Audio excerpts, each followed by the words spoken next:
Namaste, namaste, all the viewers of Jaipur Dialogue USA and Jaipur Dialogues. Welcome to this Sunday special show from New York. Today, we are going to talk about a very important element. And that element, from my point of view, is India. India is a country, not a company. Let the world beware that you are not dealing with India that is the remnant of East India Company. It's a country, a Jagrat country, an aware country, an awakened country. We are living in 21st century. But before I begin, I also wanted to say that George Orwell, the famous author of the book 1984, he had warned, "Big Brother is watching." He also said, "War is peace, freedom is slavery, and ignorance is strength." God knows what's playing out, but he definitely did not predict that it will be the big technology that will be a big brother. Let's talk about this topic along with two very, very remarkable individuals. One is our very famous Sanjay Dixit ji, and the second one is Dr. Sushmit Kumar.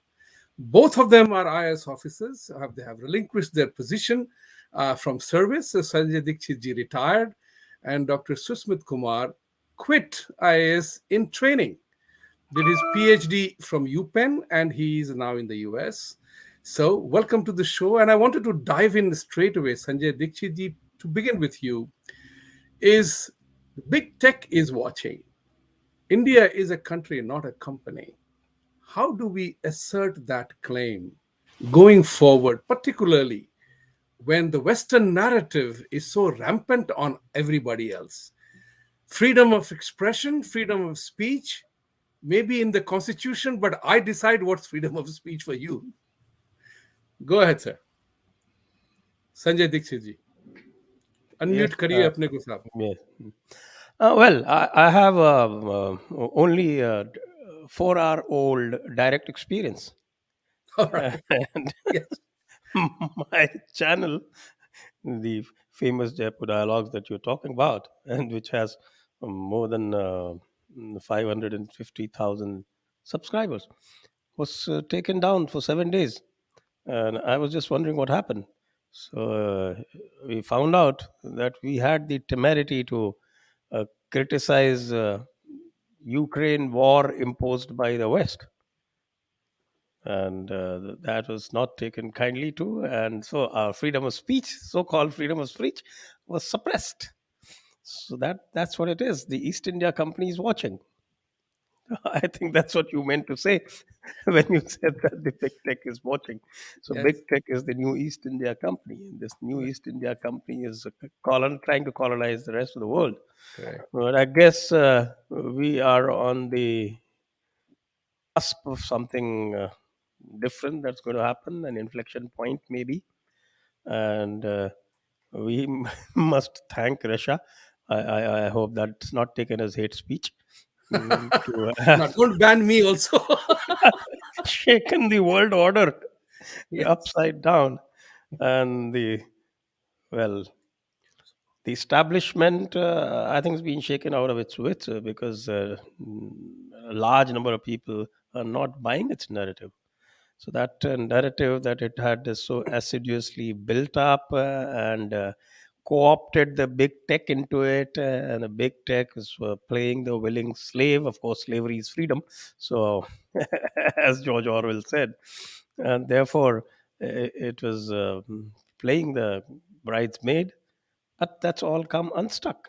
They have had to quit Russia in a half, and I would be very happy. In fact, I said that I would be very happy if they sanction India also. At least India will get out of that colonial mindset, that sepoy mindset. That is something that's the shake-up that is quite required right now. And I find that there's absolutely no point in hanging on to the coattails of the Western hegemony. That's my opening statement. Absolutely brilliantly said, as always. I also wanted to say that welcome to Dr. Sushmit Kumarji. I wanted to tell you that he's author of two very important very dynamic books. And I wanted to tell all the audience that the title of our show today has been borrowed, with permission of Dr. Sushmit Kumar, from the book that he wrote actually. India is a country and not a company. So, well, yesterday when I was debating what to talk about, you have been it has been very important the way India is being lectured right now from individuals, from think tanks, from organizations, that India, by allying itself with Russia or abstaining from the voting in the United Nations, has put a stain on itself. This is called abstain stain. And it was bothering me that don't we as a country have a right to think by ourselves?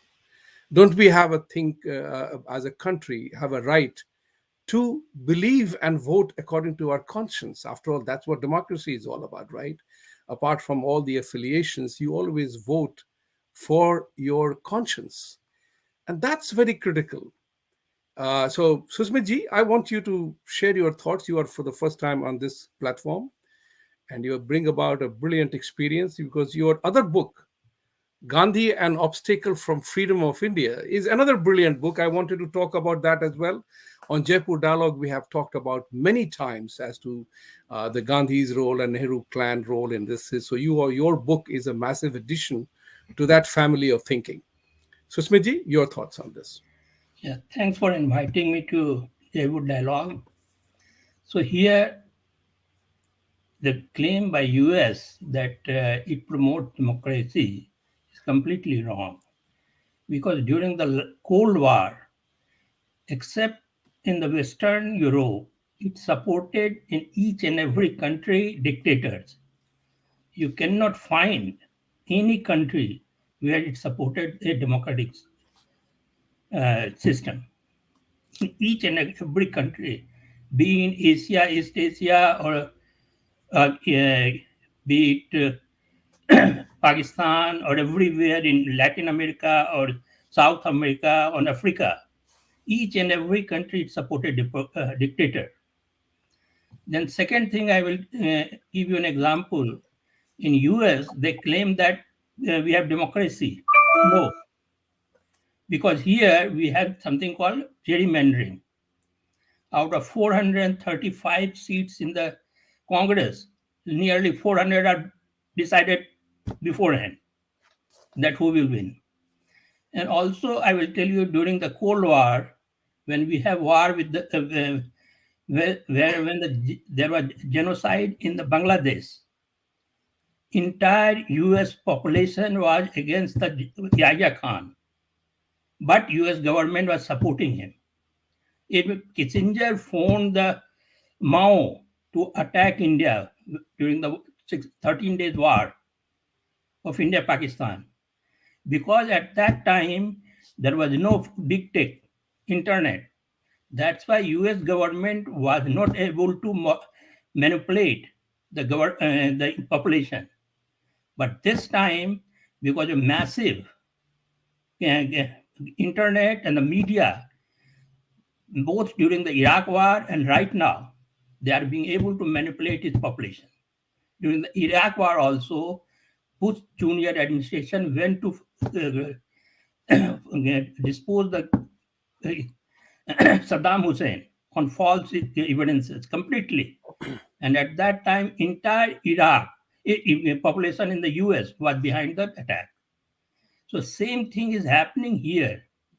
We will discuss later on that as much as I would not condone the attack on the Ukraine, but US is as much responsible as the Mr. Putin, much more than the Putin. And I will give you examples, evidences. Certainly. That's a very good welcome statement. But here is the important part. We are calling that India being treated as a country and not a company. Like I always believe, is that everything begins from our own sense of identity, who we are, how do we feel, how do we assert ourselves. This is very important for us to bear in mind. Today people are talking about the resistance to Russian invasion in Ukraine, by how 40 million people, Russia will never be able to occupy Ukraine because the people will fight. And you are seeing the resistance movement building up. But in Indian case, for example, we suffered the tyranny of minority. So Sanjay ji, coming to you on this element, how does Hindu India establish its own identity, knowing what we know? We are perpetually running, we are perpetually hiding, we are perpetually defending, we are perpetually in defense. When are we going to say that the 800 million or 900 million Hindus, barring 100 million opponents, whatever it is, out of 1.3 billion total, how are we going to assert ourselves and what must happen to do that? Unmute kare साहब, unmute kare. Sanjay ji unmute करा. Well, let me start out by correcting you. It's 1100 in India alone. So let's not No, cite no, it I the was saying wrong 1.3 person. billion थोड़ा हटा भी दिया जो No, हमारे no, मैं haters आपको हैं. देखिए, this is the problem with Hindus in Okay, India, and okay, that needs to be corrected. very They good. always try and inflate and borrow whatever the Islamists and the Christians are saying that the population is. Hmm.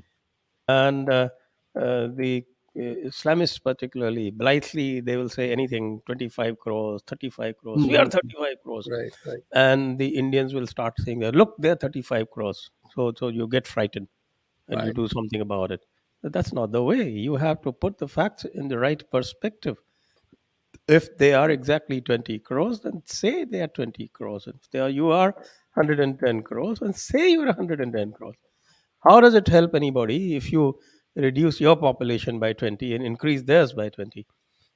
You think that people will get scared, so they will probably follow your line of thinking? No, that doesn't happen. A lot of people probably will burrow themselves in some kind of a hole if they get scared too much. So that's not the right way to go about it. So I take this liberty of No, no, that's correcting perfectly fine. And I'm and talking about the fact dilating on that, it a little bit yeah, so that the point sure, hits home. fine. Then let's come to the point that Sushmit ji made about the Ukraine war. And yesterday, we were having this talk with Mr. Tariq Fateh, that famous video that got taken down.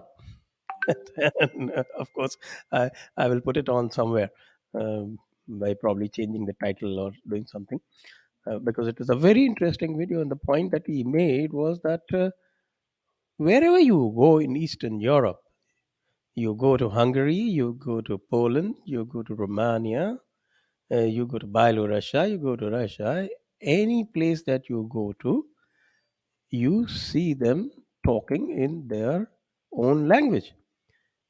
But you go to Ukraine and you find people talking in English. How did that happen? And it's only 20 years, about 30 years now, that Ukraine got its independence. In fact, it negotiated its independence on certain guarantees, which the West has decided not to fulfill. And West decided not to fulfill only because the West actually first went went I should say it went back on the promises that it made to Russia. And please draw a parallel to what happened in India and look at the way that East India Company progressed. East India Company also made treaties after treaties and then made some excuse and went back on those treaties, made other treaties, and slowly kept gobbling up, doing some kind of either salami slicing or plain land grab. And that's how it moved on. Look at Ukraine and look at the way that it tried to encircle Russia. It's exactly that same template.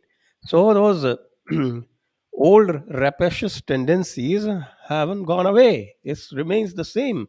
It's only been colored or it's been covered up or it's been masqueraded with all the talk of freedom of press and human rights and individual freedoms and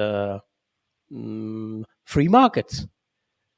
So all that you've seen in case of Russia, and in fact the years from 1990 to 1999, that before Putin came in, if you look at the way they plundered Russia, and they they're talking of the Russian economy going down. The Russian economy, the Russian GDP went down by 40% between 1990 and 1999.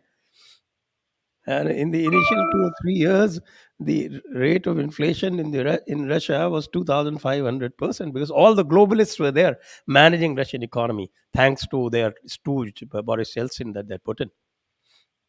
And in that context, you try and remember what Putin made that famous speech to the Russian parliament, I think about a few weeks ago. And at that time, he talked about the three treacheries, the three treasons. The first by the communists, second by the Russian elites, and third by the Western powers. And we juxtapose that with the Indian experience. It's exactly the same. At first, it was the British, and then it was the Indian elites. And right now, you can say that instead of the Indian elites, now the Indian elites are down a little bit. But it's the Western big tech, or the Western narrative builders, or Western narrative makers, or I should say, the people who hold those fixed deposits of the narratives. They say that they have the fixed deposits of narratives, and only those narratives which they are going to peddle are they going to sell, or anybody who opposes them, and then he is an enemy of humanity, enemy of human rights, enemy of all the freedoms, the three freedoms that they talk about. So the whole thing looks like a very, very elaborate charade, elaborate conspiracy. And though I am not much of a conspiracy theorist, I don't believe in these conspiracy theories as a matter of principle. But over here, if somebody said that, okay, these are all conspiracies, then I would be inclined to go with that man. Very well said. Sushmit ji, I'm coming to you on the subject matter of, you talked about the economy element of that. India is a very rapidly growing economy, and all the initiatives are looking great. And Prime Minister is talking about Make in India. Tell us your thought on it. That because this Ukraine war has put through a remarkably important element of sanctions. Most of the sanctions are economic factors, whether it is abandoning Russian banks from SWIFT, taking them out on varieties of things, including commodity trades. So the question arises here: how do you think is the shape of foreign currency exchange rates will play out in this scenario, given the fact that Russian banks have been taken out of SWIFT? India has its own system. There is a bilateral trade going on, bilateral payments. You are looking at a technologically advanced solutions through blockchain and crypto.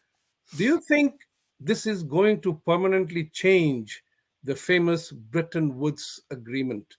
The US can keep printing the dollars and facilitating, making dollar as a base currency of exchange. Do you envisage that change is coming? Up evil is coming. No, nobody was predicting the Russian attack on the Ukraine, but everybody is predicting Chinese attack on the Taiwan. And if China attacks Taiwan, US cannot do anything because it cannot go for war, just like it cannot go for war against the Rus because it will result in World War III, and it cannot go for sanction against the China because if it goes for sanction, then as you and I live in US, nothing will be sold in all the shelves in the US market will be empty because everything is made in China. So US has already lost to China. So once China attacks Taiwan, US dollar is gone. Because US will not be able to do anything.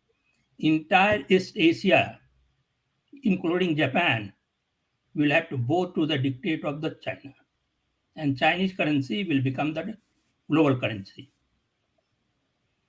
Because if you are reading Google or the newspapers in US, they were earlier predicting that China will attack the Taiwan in 2035.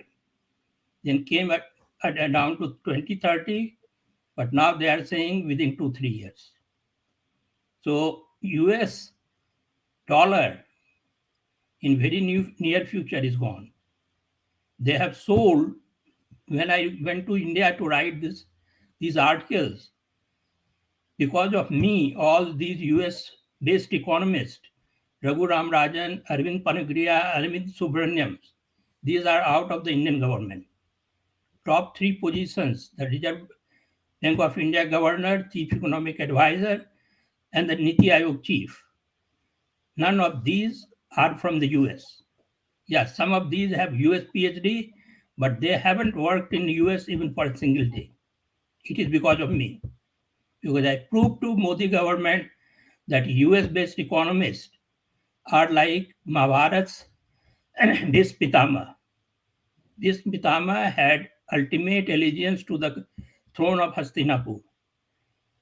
So that's why, although he knew that Pandava are good person, but he fought against them.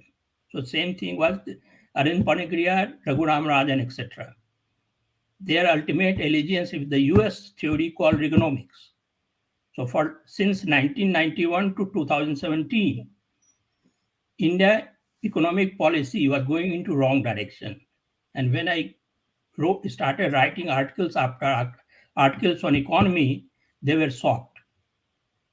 And I forced Arvind Panagriya to resign from the Niti Aayog.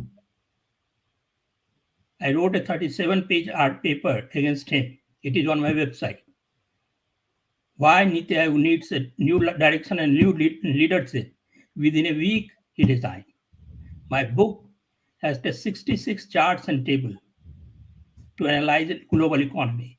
And Mr. Modi administration is following some of the major economic policies written in my book. So in India, I will not go into detail of the economic sanction, etc. But I will give you some example. Whatever we are suffering, Indians are suffering in Kashmir. The major problem created by US, because there was no Islamic militancy or terrorism before 1980.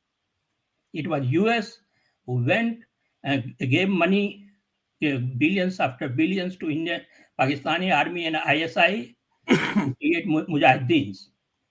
So there was no Islam, no Muslim terrorist, Muslims to fight in the name of Allah. So who created it? US. So Indians are fighting in Kashmir, Islamic terrorism created by the US. So US has use and throw policy. So entire Middle East is fighting the Islamic terrorists because of US. For example, I will give you an example. The Afghan government has 7 billion forex deposited in the US bank. Half of it, just one couple of weeks ago, Biden administration decided to give it to 9/11 victims. Because according to them, it was Taliban who their people created it. Why not Indian government file for hundreds of $billions against the US government? Because it was the US who created Islamic terrorism. They are the root cause. So same thing. It went to fight the Soviet Union and created the Islamic terrorists. I wrote a very long paper in 1995. Nobody was predicting that there will be a global rise of Islamic militancy. In that paper, this paper is on my website. It is a very long paper that I predicted that there will be a global rise of Islamic militancy due to US intervention in Afghanistan. Then in another paper in 1996, I wrote US forgotten victims of US crusade against the communism. So US and USSR didn't fight directly. They fought in the third world countries and destroyed them. For example, in the Angola, another country, and they destroyed them. They burned them, and they left them on their own. Same thing. This Ukraine is not fighting its own. They are fighting the American war, and they will get destroyed, just like the Afghanistan. That's a very precise observation. I wanted to switch to another topic which is powerful. I will definitely look up your writings on your website, and I will urge everybody to read that to know the truth. The other part which I wanted to talk to you, Sanjay ji, was that brings us to a very important subject matter: the Indian identity. One of the things which I heard yesterday was a very remarkable observation that how India is losing, when the Ukrainian students from Ukraine were coming back, some people were making all kinds of outlandish statements. But Prime Minister made a statement that let's build schools and colleges in India so that nobody has to go abroad. The important part, the amount of money that India loses because Indians come in huge numbers to Western countries to study, from the fee for GMAT, for the application fee for various universities, there is significant amount the tuition fees and expenses that Indian students pay to Western countries and then get blamed for everything bad in India. That's a pointer. Is it possible for India to change its admission policies, which forces people to leave? What other option is there? That even you can't have a quality education in India despite paying capitation fee. Is that the beginning point for India to change? Sometimes change is forced upon you. I had no idea there were so many Indians in Ukraine. I had no idea about that, but came to know through this particular tragedy. And Indian students are all over. uh, Mainly due to the medical education. But that can be corrected as far as medical education is concerned. It's already being corrected because uh, they have brought in uh, more than 150 medical colleges already, no, about 50 of them in UP alone.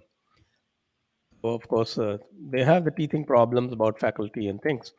But if this momentum keeps going, then through the neat mechanism that they've got, they would be able to correct the mechanism. The neat also actually is some kind of a leveler against the exploitation that the private medical colleges in India indulge in.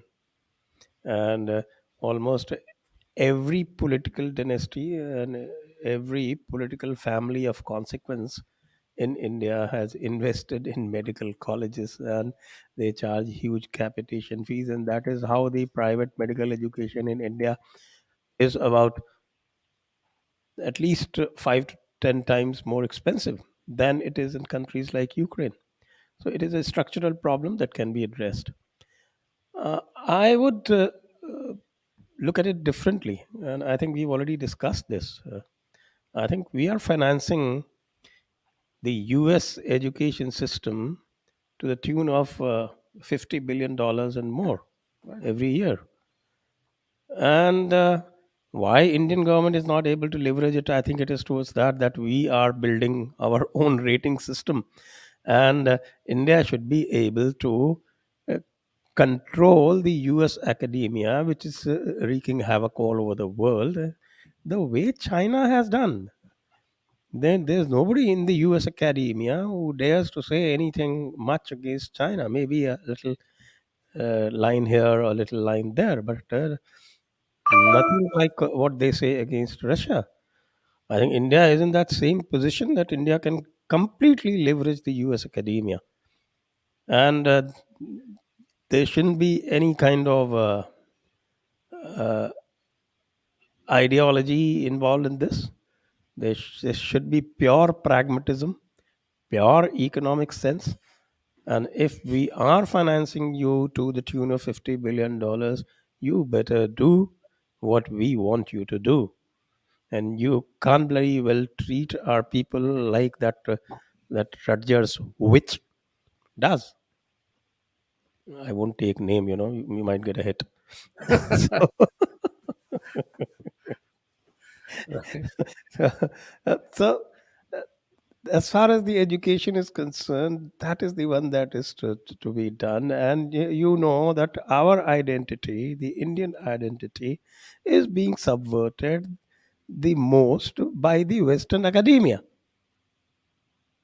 And imagine the self-esteem, the rise of self-esteem that an Indian student will get, and when he learns that the US academia is actually groveling before India, because India is financing them to the tune of $50 billion by sending their students, and you can always have a change of policy, or if not a change of policy, the simple rating system that we've devised. That, of course, it will come into public very soon.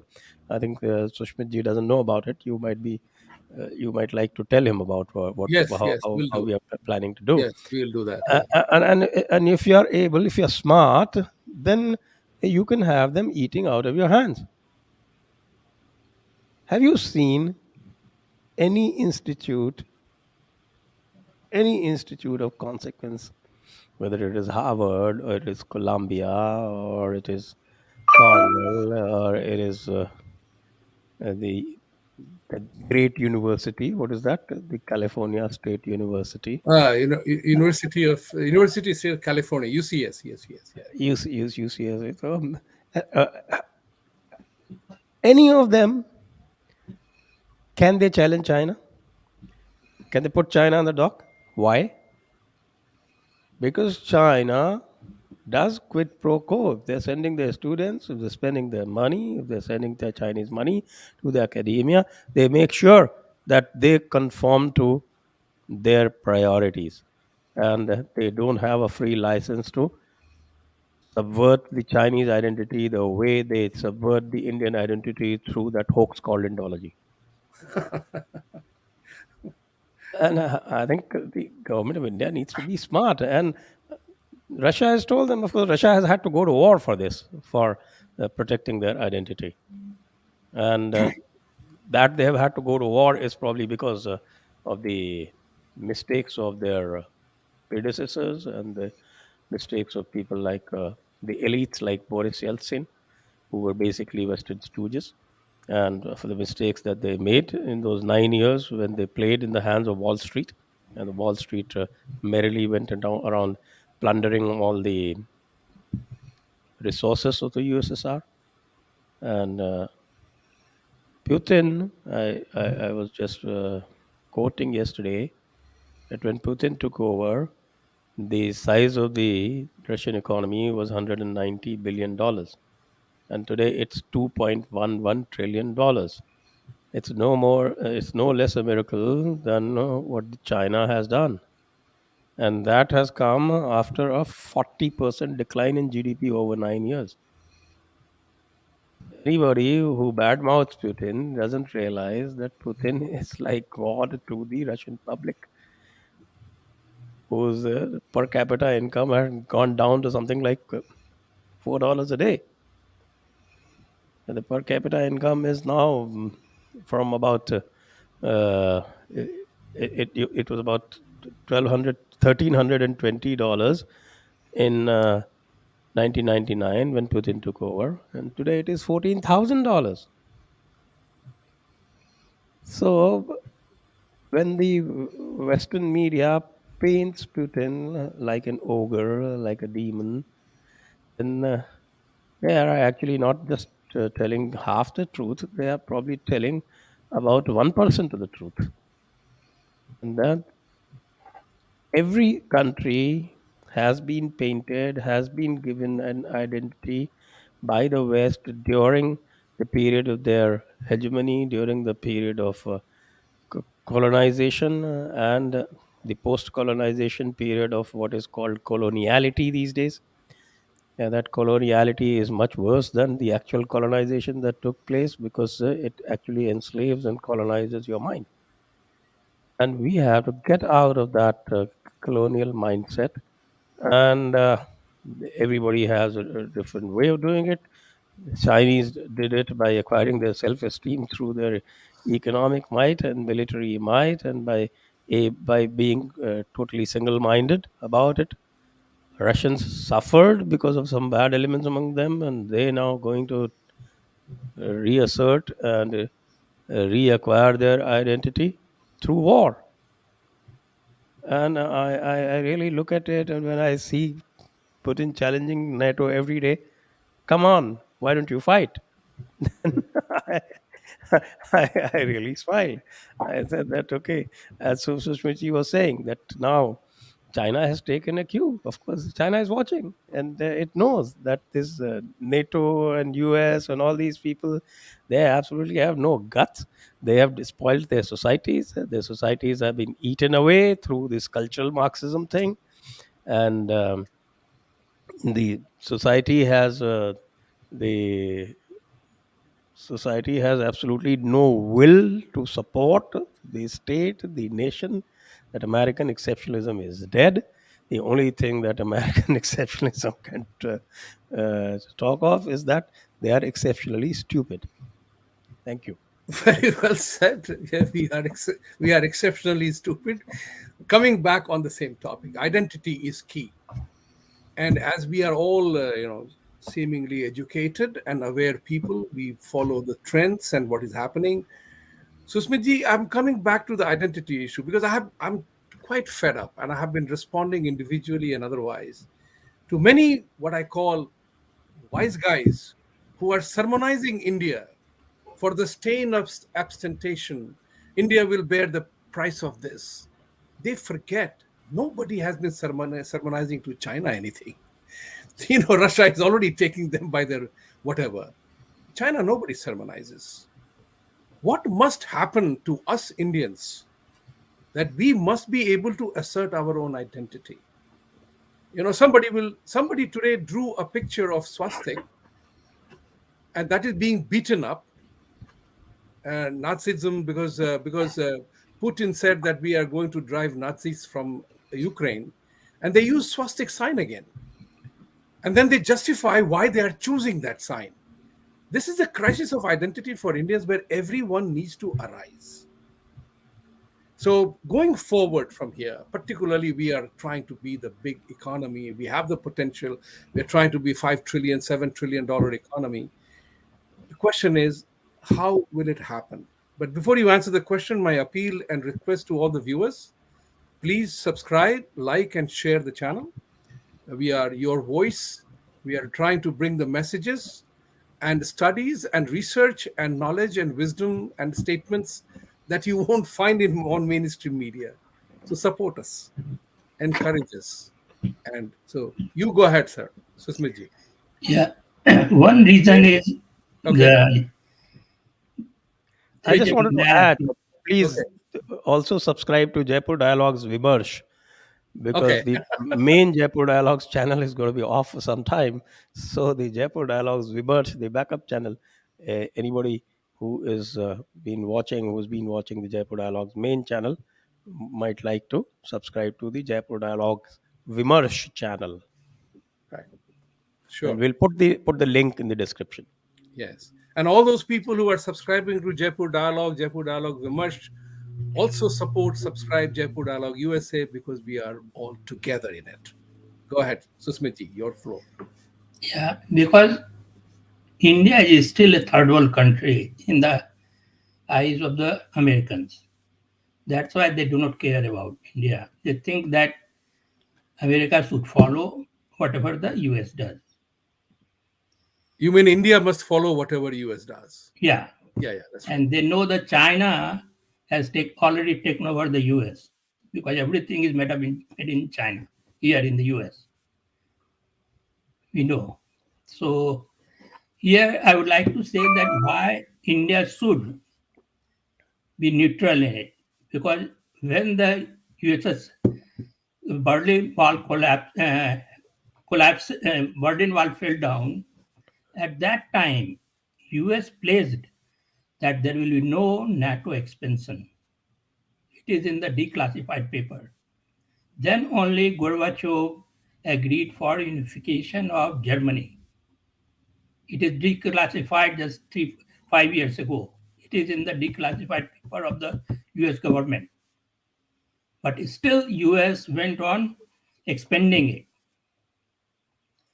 And Germany and France, both countries were against it. And I will give you some evidences that how in 2014, a democratically elected pro-Russian president, Yanukovych, was ousted by US. It was US-funded mob, the Maidan was US-funded. There are in the YouTube you can find the recorded version of the phone between the assistant US Department Secretary. Her name was I have written her name. She used Victoria Nuland. She used a abusive language for the EU, which it starts from F. It is forward. When the then German Chancellor Merkel came to know about it, she was very much angry. She was behind it for the Maidan. And the Yanukovych had to flee Ukraine to Russia, where he is right now, since then, because of the fighting, in which almost 100 people were killed. And that fighting was started by snipers on the roof of hotels and observatory around the Maidan, where hundreds of thousands of protesters were there, which were groups funded by the US.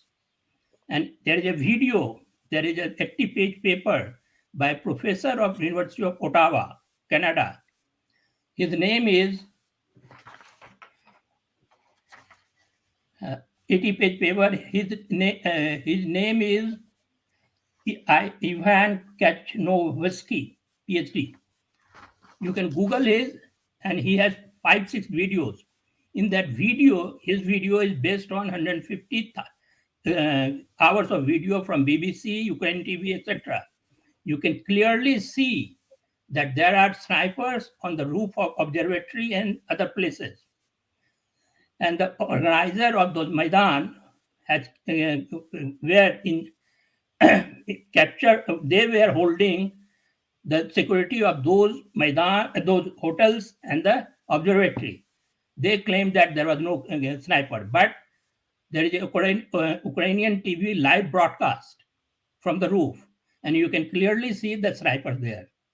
So they started the fighting, and from the Maidan, they killed them, their own people, 100 people. And because of their killing, the economy has to flee to Russia.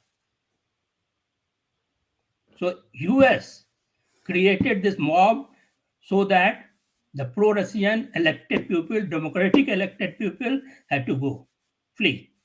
That's why Angela Merkel was pro-Putin. When Putin went to attack, send its militia and get the two regions there as well as Crimea, Merkel was not against it.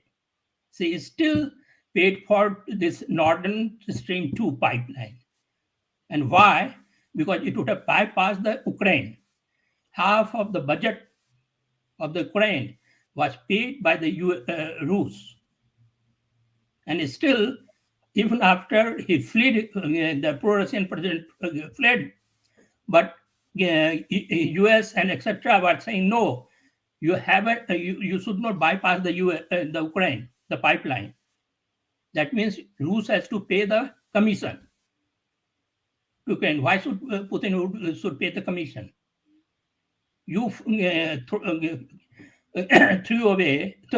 throw out the pro-Russian president from there. Why should Putin or the Russia should pay the commission? And that's why This Angela Merkel what for the pro this Northern Stream 2 pipeline, which have started Ukraine.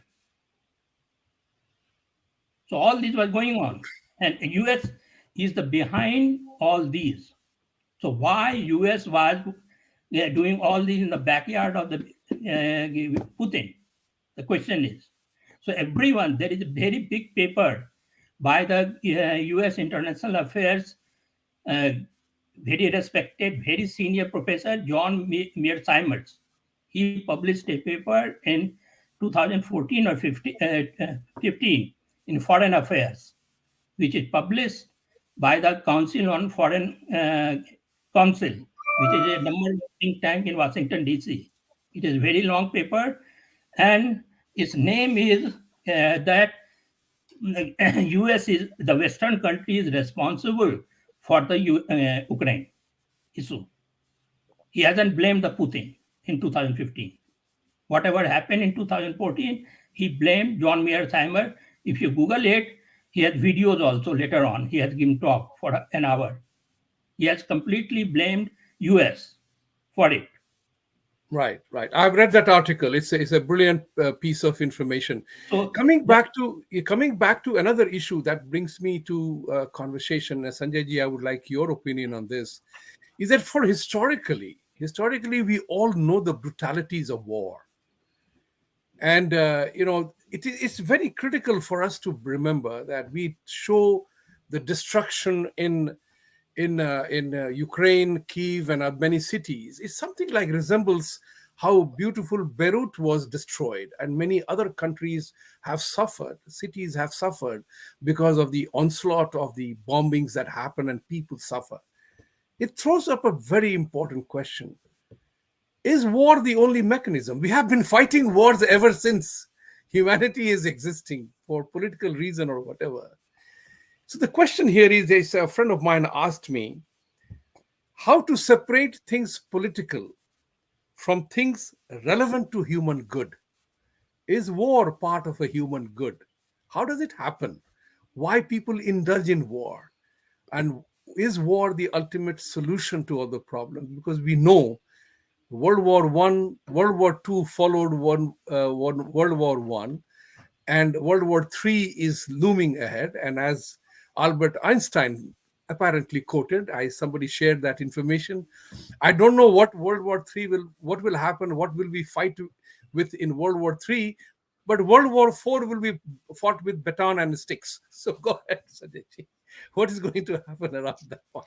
Oh, well, as long as this human species is there, what Bhagavan Krishna describes in the Bhagavad Gita, uh, the three kind of people will always be there: the sattvic people, the rajasic people, and the tamasic people. Uh, and the the sattvic and the three pravrittis will also be there. And the asuri pravritti, the only way to overcome asuri pravritti is what the what Bhagavan Krishna himself showed the way. Ultimately, he says that you have to fight. There's no way to overcome the asuri pravritti except to fight it. The only trouble is that the leading religions of the world are full of asuri pravritti, and their time concepts, their logic systems, they are all dominated by all kind of binaries and beliefs. It's better to call them dogmas than beliefs. So when you have the leading religions which inform the cultures of most of the Western countries and also their offshoots in binaries and in what is called totalitarian philosophies, then there is bound to be more of asuri pravritti and tamasi nature. So when this world is full of this tamas and full of asuras, then what option do the other people have? If they do not fight, as they say, that if you're not prepared for war, there cannot be any peace. The reason Russia is not being attacked by NATO is obvious to everyone, because Russia is so well prepared, it is so well equipped that NATO knows that if it goes into a conflict directly with the Russians, then you never know what trajectory it is going to take, because they are also in no doubt about the willpower of the Russians. And the democratic world's willpower is extremely suspect, especially in the 20th century. All the wars that Americans have lost is because they were afraid of losing men. Why were they afraid of losing men? Because every time they lose men, there is a hue and cry out there in the voting constituencies. So, if the voting constituencies are not able to take these losses in the name of a nation, then that nation, I guess, has very little future. And that is why China looks like a sure winner. Russia looks like the second winner.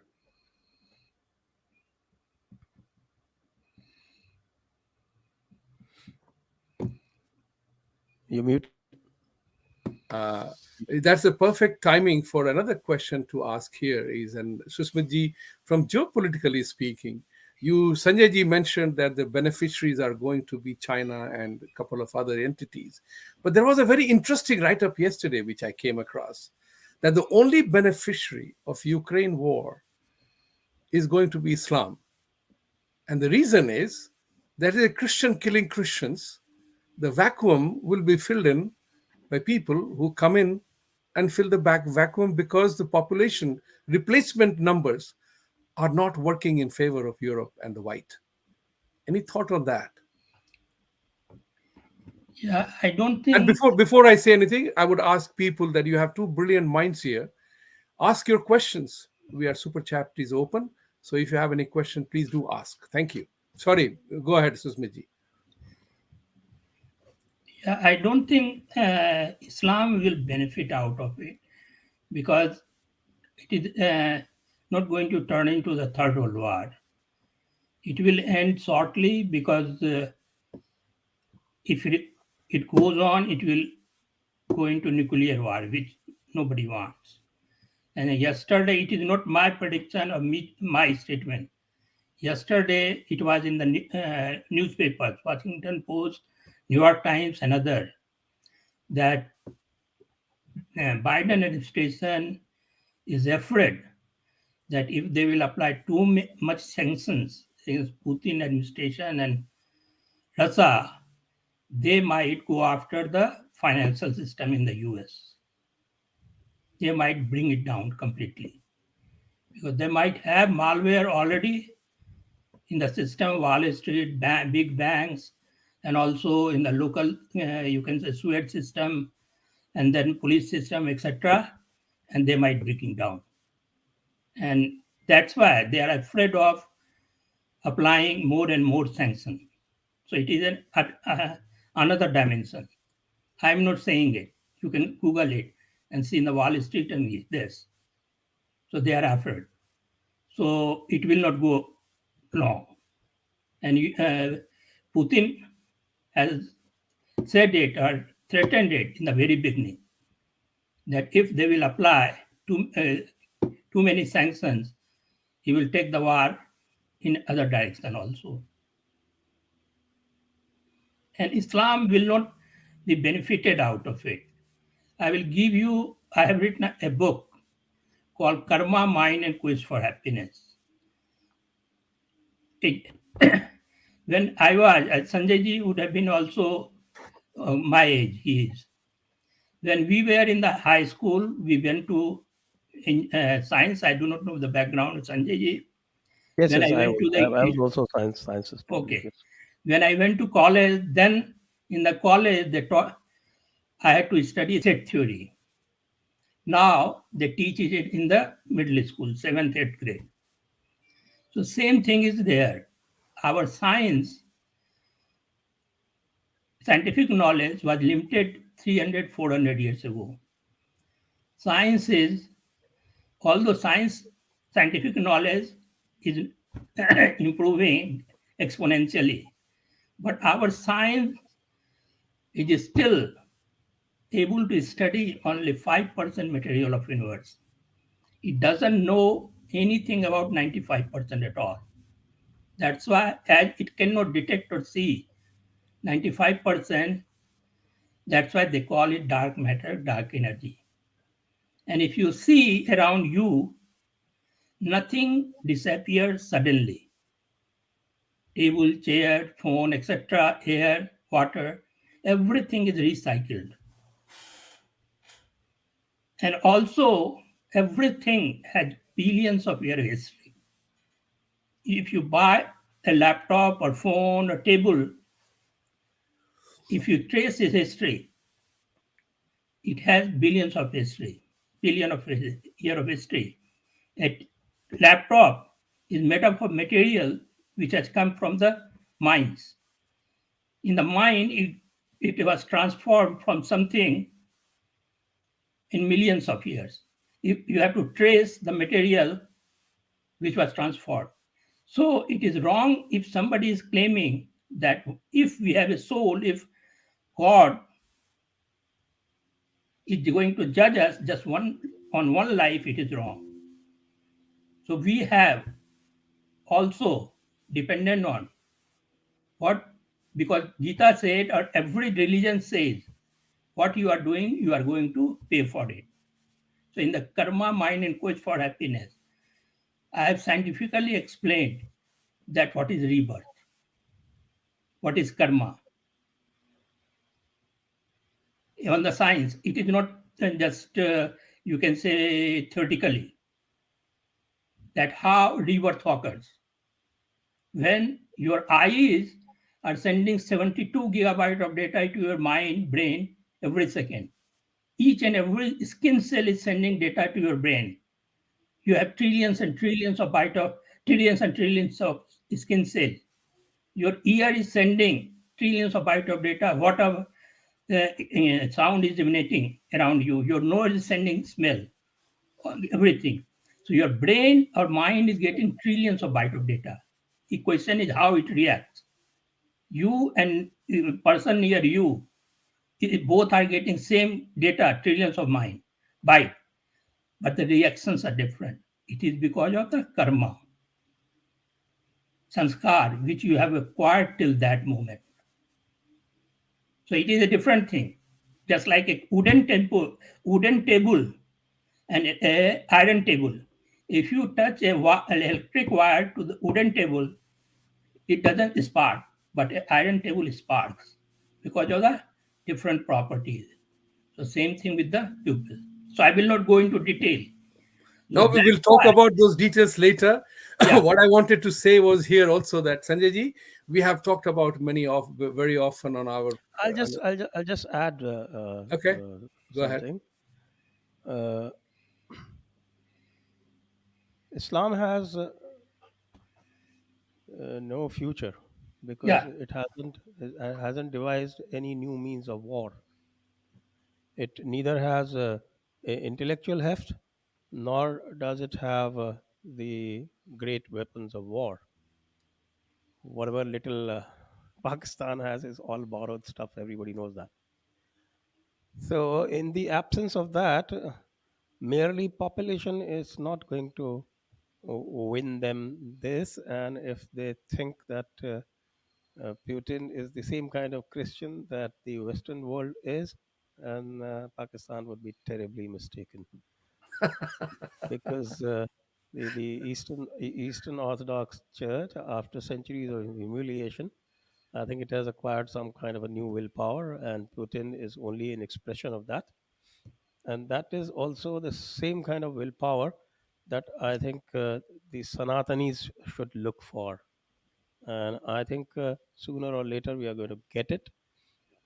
In Prime Minister Modi, we already have an indication, either he himself or somebody down the line is going to emerge as a very, very strong proponent of Sanatana Dharma, who will not only spread, expand, and uh, advocate the great philosophies and the great time concepts and logic concepts and the great epistemology, that is the scientific epistemology that Sanatan Dharma has. It is also going to deliver the Shathe Shatyam Samacharit pragmatism of Bhagavan Krishna and Chanakya. That I'll just add. I have No, no, only you are couple absolutely right. Because my of last question to both of you is related to that. And related to that, and I would want you to make your 1 minute closure so that we can close in time, is science and technology is the essential principle of Sanatan Dharma.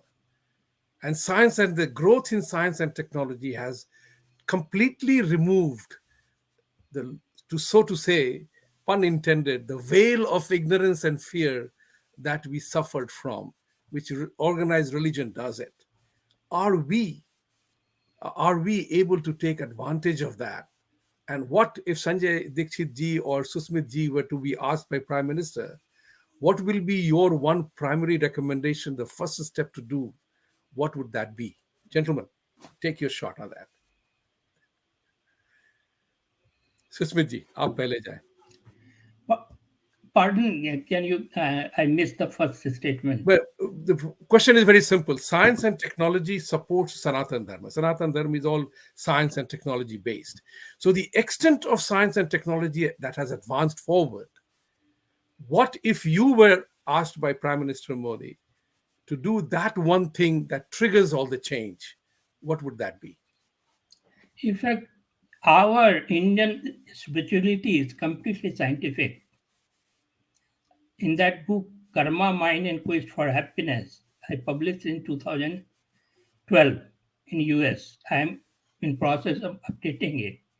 I have used present day scientific knowledge, which is limited, to explain that our Indian spiritual terms.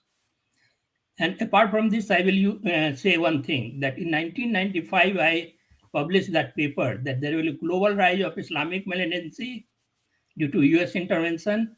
And I expanded that article to a book in 2008, Modernization of Islam, which this Islamic militancy will lead to modernization of Islam, where Islam will no longer be a factor in politics.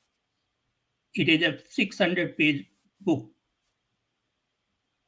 Just like Hinduism or the Christianity in the US, Christianity is not is not playing a play in the politics. Same thing will happen at the end of crisis. Islam will no longer be a player in the politics in Middle East.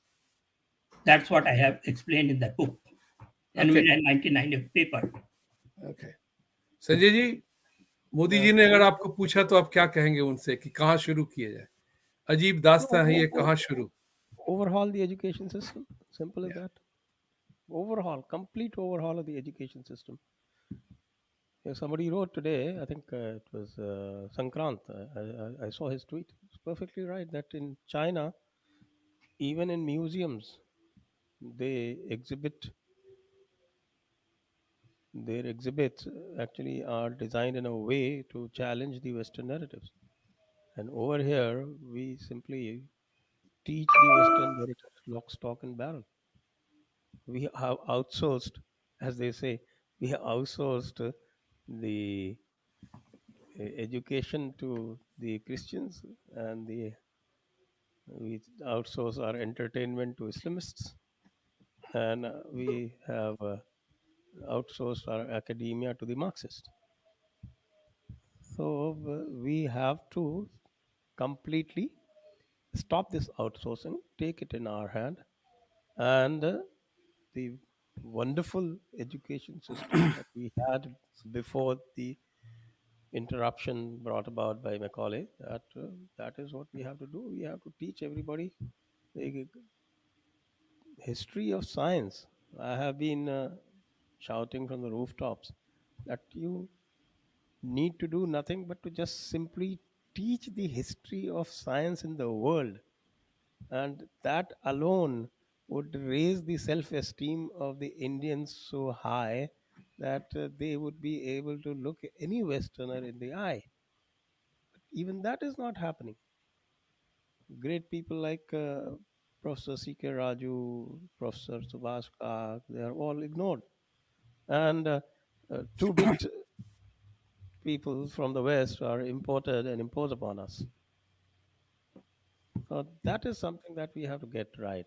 If one thing I have to do, I will completely overhaul the education system. Excellent start. Gentlemen, it has been wonderful to be having this conversation. It's not going to end, and solutions will not happen in 1 hour. There is education is required, as Sanjay ji mentioned. And Sushmit ji, you have written a lot of books. You have done significant research work. We will all go for it. We will talk about it more and more. So in the meanwhile, to the viewers, support us on Patreon, subscribe, like, because you will hear unique perspective that you will never get anywhere else. So with these words, I always say Satyamev Jayate. Sanjay ji, thank you. Susmit ji, thank you. And thank you, viewers, for being with us. Please like the video and subscribe the channel. Press the bell icon. We are with you. We need your support. Thank you very much, both of you. Thank you. Thanks.